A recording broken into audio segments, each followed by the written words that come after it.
for in your sight, O Lord, our strength and our redeemer. Now, I'm not usually one for reality television, but I must admit that recently I've become somewhat captivated by an 80s show called Doomsday Preppers. If you've seen this show, you know that it follows and critiques people's preparedness for the end of the world, whether that be an economic collapse, the very often dreaded military takeover, or even natural disasters such as solar flares, earthquakes, or even tsunamis. Things that would irreparably alter our lives and plunge us and the world into chaos. Regardless of the situation, each prepper proudly displays his or her stockpiles and shares their plan, which they believe to be the saving grace in the midst of a world gone awry. It seems, though, that while this show is reality, the people who proudly call themselves preppers are unflinchingly serious about their individual pet projects and the lengths to which they will go in order to survive. For them, these disasters are reality. And one can get the sense that these preppers certainly have the ability to survive on their own. But throughout the show, there is a constant theme. That theme is we don't need others to help us. They'll only eat our supplies or cause unnecessary drain on our resources. In short, it's us against them. Now, don't misunderstand me. I'm not trying to make fun of these people. The end of the world comes a little bit far better off than I am. I'm simply pointing out that people don't do things for no reason.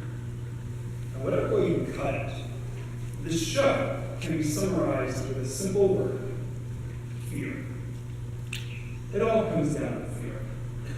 We're scared of the unknown, and this fear doesn't only live in the minds of these preppers. We're all scared of something.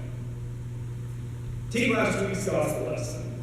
We heard about Jesus teaching in synagogue, and without reading too much into the text, we can assume that there was a certain amount of skepticism as to what Jesus was doing. If you remember, the reason people were skeptical was that Jesus was teaching and casting out demons with authority. But not just by any authority, God's authority. And this caused people to pause. It made them uncomfortable. It made them uncomfortable because their entire religious system was being challenged. There's no metaphor that perfectly works for this, but it would be like having a new CEO coming in and suddenly firing an entire staff. You'd be completely floored. Who are you to fire me? How are things going to be different? Who are you to speak and act on God's behalf? This week, some of the skepticism disappears. Jesus and the disciples leave the synagogue, and people are left wondering, who is this person? No sooner does Jesus finish in the synagogues than he's needed elsewhere. Simon Peter comes to inform Jesus that his mother-in-law is in bed with fever. This time, Jesus doesn't focus his attention on the religious leaders, but rather he's invited into someone's home, normal, everyday person. The details are scarce, but from Scripture we can learn that Simon's mother-in-law is sick. Jesus takes her by the hand, she's lifted up, and she's healed. And while this healing is miraculous, no doubt, what happens after she's healed is all the more amazing. Once news spreads about what Jesus did, the whole town gathered around the door where Jesus healed Simon's mother-in-law. Although I have a hunch that they weren't simply gathered. It wasn't as if they were at a music festival setting up blankets or lawn chairs. They were in need.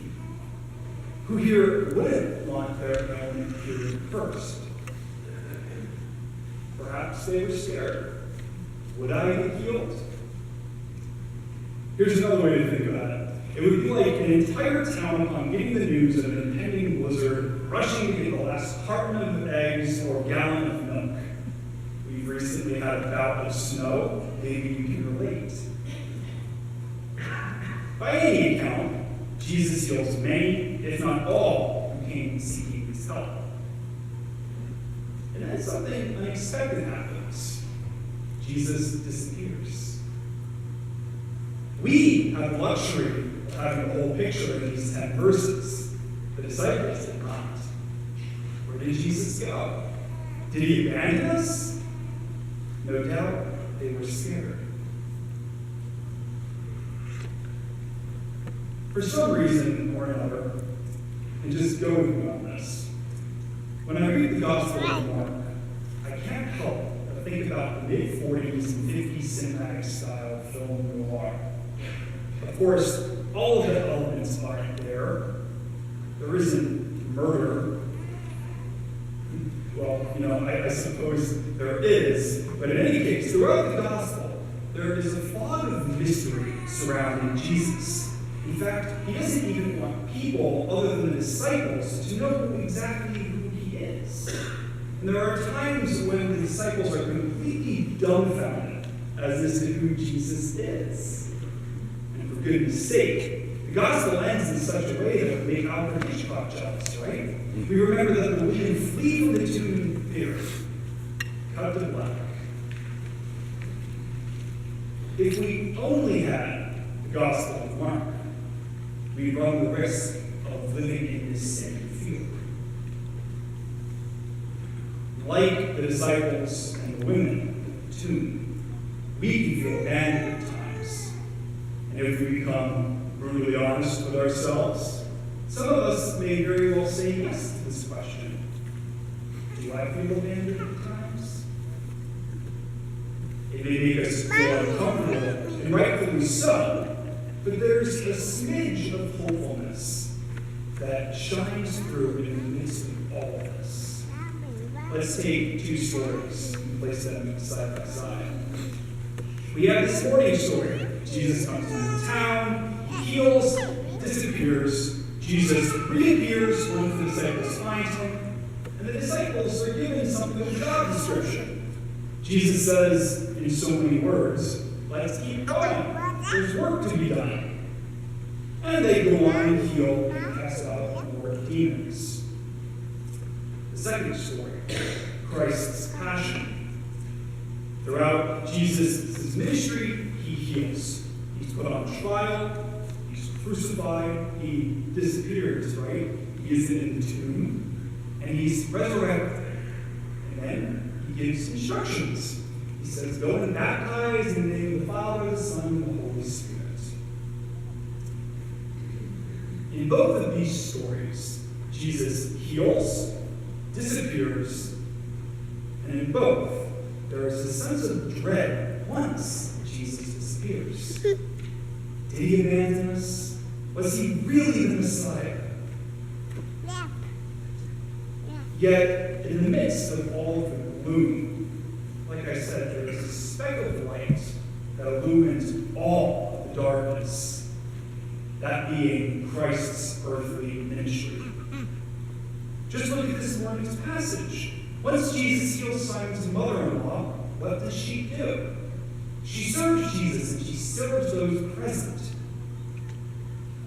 There are some issues with that, but when we focus on the woman's actions, we learn pretty darn quickly what Christ's ministry is all about. It's about service and it's about love. Why wouldn't we want to proclaim this good news in a world that so desperately needs it? Something else we know about Christ's earthly ministry.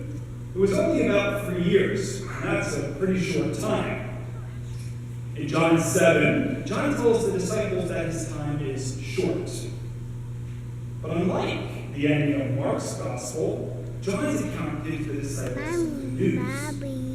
Jesus tells them that he's going ahead to prepare a place for them, and he's going to take them, and us as well, with him.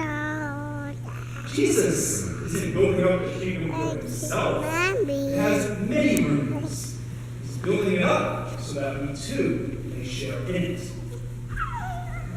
So, in a way, Jesus, through all of his teachings and miracles, his earthly ministry, was preparing the disciples and us too for life after the resurrection, life after Christ's earthly ministry was done.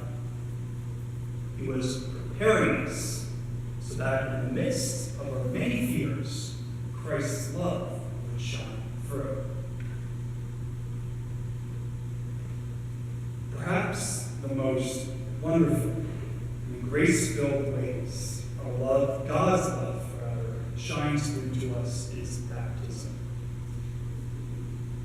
Run the risk of getting in trouble with my mother for sharing this story, but I'll do it anyway. There's something my mother once told me, and I've come to appreciate the older I get. I remember her telling me that at my birth, she had somehow planned my life in her mind. She saw that I would come, she saw all that I would do. But even with all of this, there were all those what ifs, right? Will he be okay? Will God keep him safe? You may have had a similar experience, and perhaps the same questions too. This morning, we experience and celebrate God's love at its core, in saying, "Lo, I am with you always, even unto the end of the age." This morning, we celebrate baptism with Megan and Alicia. We celebrate becoming part of God's family, part of our community here at Grace, and we celebrate God's promise that he will never leave us, that he will never leave Megan, even in those times when we are at our most lonely and fearful state. When we are baptized, God's love is literally poured over us. When we are washed, when we are cleansed from our sins. And while baptism is a one-time event, our lives are continual reminders of our baptism. Every morning when you splash water on your face or step in the shower, you can be reminded of your baptism. Or you can simply be a part of a community where we lift each other up and focus our attention on God. Many areas of our lives simply don't allow for the attention that God so rightly deserves. Community is key. When we are baptized, we are entrusted with proclaiming the good news, and we are charged to live lives that are not for ourselves, but for the sake of others. But the question we're so often left with is, what do we do with the good news once we've been given it? What do we do with the supplies that we have? Do we keep them for ourselves while others are hungry? St. Paul certainly didn't think we were supposed to. He says in so many words, "Woe to me if I don't proclaim this good news." But we have no fear. For this woe Paul speaks about, he speaks about because God prepares us. We do not need to fear because God teaches us how to be living examples of God's good news in whatever walk of life we find ourselves. The great thing about doomsday preppers is that it shines a light on our fears. And while some of the preps are over the top, there's something for us to learn about being prepared and how our lives reflect that preparedness, whether that be in our congregational lives here at Grace, at your jobs, at our homes, wherever we may find ourselves. When we are prepared, our fear is lessened. But Christian preparedness is not about living, like I said, lives for ourselves. And it's not about turning fear into something that isolates us from the rest of the world. Rather, it's about placing our trust, our fear, and our love in the one who loves us in return, and the one who never abandons us, even when it seems like the world is falling down around us. But even with the world falling down around us, or at least it's seeming like it. We hold fast to the words of the Lord's Prayer. Your kingdom come on earth as it is in heaven. And prepping for the kingdom of heaven, now that's worthwhile. Lord, help us to serve others without fear and hold us in your care. Amen. Amen.